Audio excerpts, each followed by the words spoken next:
Fëmia që e bëri të qaj Omerin radiallahu anhu. Fëmiri do të thot pafajsi. Buzëqeshje e fëmijës nënkupton buzëqeshjen e gjithë njerëzimit, kurse vajtimi i fëmijës shkakton shqetësimin dhe pikëllimin e të gjithë atyre që ndodhen në afërsitë të tij. Librat e historisë dhe biografit regjistrojnë një rast që lidhet me halifin e drejtë Omer el-Hatabin radiallahu anhu.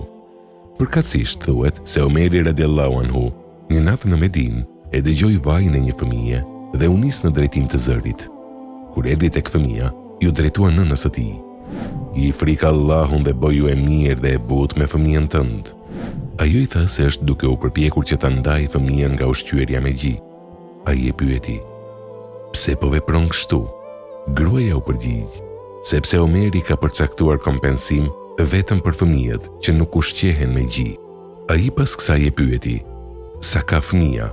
Kurse ajo u përgjigj: "Ka kaq dhe kaq muaj."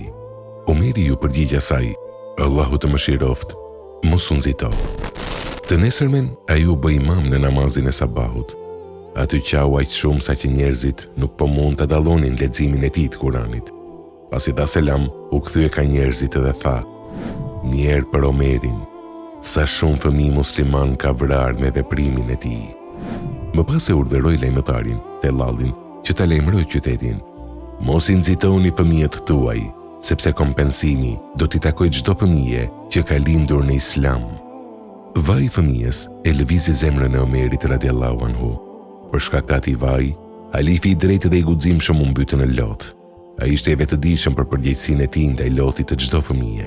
Më herët, ekstremistët hebrejnë e dogjën një foshnjë 18 muajshe.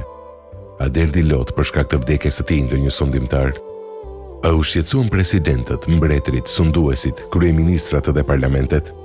Omeri radiallahu anhu qau për shkak të lotëve të një fëmije, kurse ne nuk qajmë as për derdhjen e gjakut. O Zot, na i zbut zemrat tona, na i fal gjunahet tona dhe na mëshiro me mëshirën tënde. Amin.